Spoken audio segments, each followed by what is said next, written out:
When we think about history, our minds usually jump straight to the big stuff, right? Grand speeches, massive battlefields, world-changing peace treaties. But today, in this explainer, we're going to uncover an entirely different side of history. We are looking at the silent, grinding gears of daily administration that literally kept the world turning while all those massive events were unfolding.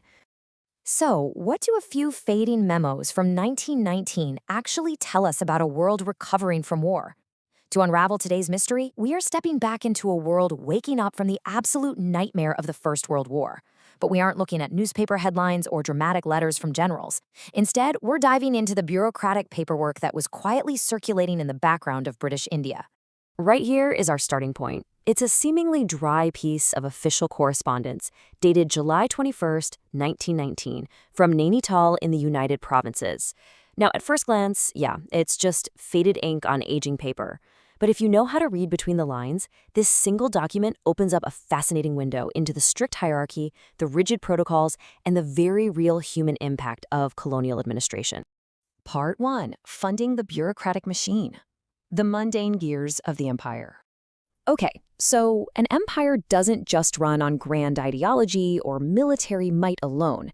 It runs on budgets, reimbursements, and an endless, exhausting stream of financial approvals. This directive right here deals with traveling allowances for people who were summoned for inspection. It's essentially the 1919 version of a modern HR policy update. It dictates exactly who gets paid to travel and under what highly specific conditions the government will actually foot the bill.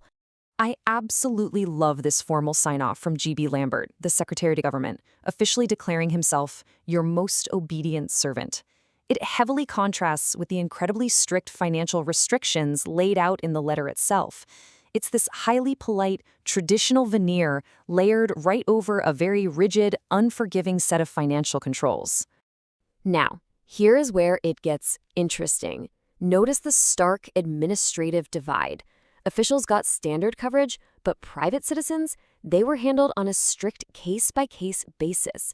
If a government servant traveled, it fell smoothly under the ordinary rules. But if a private individual was summoned, the government literally pinched its pennies. The memo specifically notes that this discretion will be used sparingly. So the colonial hierarchy wasn't just social or political, it was deeply, deeply financial. And on that exact same day, another memo tightens the bureaucratic screws even more. It declares that duty allowances during leave, specifically when it's uncertain if an officer will even return to his post, can only be granted by the local government. This reveals a system absolutely obsessed with tracking every single rupee, making sure absolutely nobody got paid extra if they weren't definitely coming back to their desk. Part 2. Echoes of the Great War. When global history interrupts local paperwork. So the Treaty of Versailles gets signed thousands of miles away in Europe, but its ripples were felt immediately, right here, in the administrative offices of the United Provinces in India. We're looking at two separate documents addressing the direct local fallout of making peace with Germany.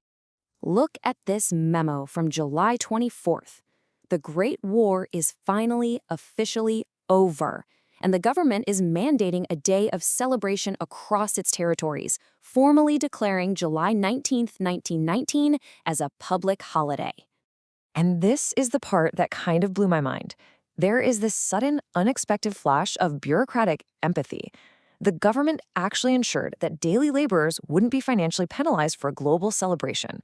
The memo explicitly states that anyone employed on a daily wage who would otherwise suffer a loss of pay because of the holiday should still be paid. It's a rare, striking moment where a usually tight-fisted bureaucracy actually cuts the working class a break. But, the honeymoon phase didn't last long. An August 2nd directive addressed a highly specific post-war concern, the Special War Allowance. The war might have formally concluded, but the economic shockwaves, we're talking inflation, resource scarcity, huge spikes in the cost of living, were very much still crashing down on everyday people. To put this into perspective, the administration targeted a very specific pay bracket for this help. Whole-time government servants earning between 30 and 50 rupees a month. They clearly identified that this specific middle to lower tier of their workforce was uniquely vulnerable to the severe post-war economic strain. Here's the crucial takeaway. Despite peace being signed, the economic ripple effects were just too severe. The original, highly optimistic plan was to cut this allowance off the very day after peace was finalized. But economic reality hit hard, and they realized, wait, we can't just turn off the tap. This memo is solid proof that the official end of a war doesn't instantly fix a fractured economy. That financial lifeline had to continue until further orders. Moving into Part 3, the Imperial Paper Trail, distributing the message across the subcontinent.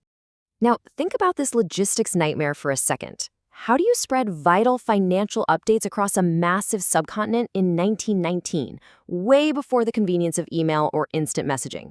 Just look at the sheer length of these routing lists spreading across 2 whole pages.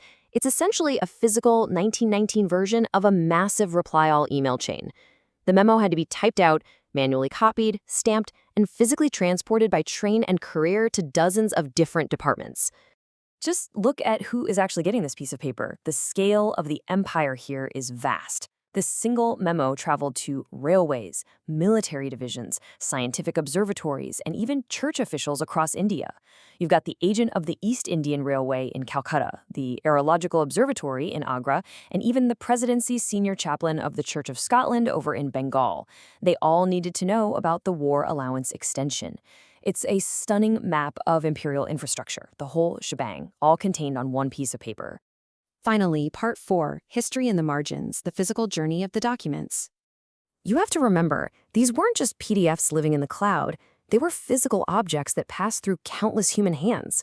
The back of this memo shows the tangible evidence of its journey. You can see the fading ink, the smudges, and the intricate handwritten signatures acknowledging receipt. Every single stamp tells a story of a clerk sitting at a wooden desk in the sweltering heat, carefully processing the paperwork of an empire. And this is literally the proof right here. A specific routing stamp from August 2nd, 1919. It reads, "Forwarded to Superintendents of Jails in the UP by the Office of the Inspector General of Prisons." This simple stamp shows that whether you were managing a massive railway network, predicting the weather, or running a local jail, you were tied into the exact same administrative heartbeat. So, what does this all mean for us? Well, it tells us that history isn't just found in massive headlines. Often, it's typed out on fading paper by an obedient servant. The next time you come across an old, seemingly boring administrative document, remember the hidden stories it might hold.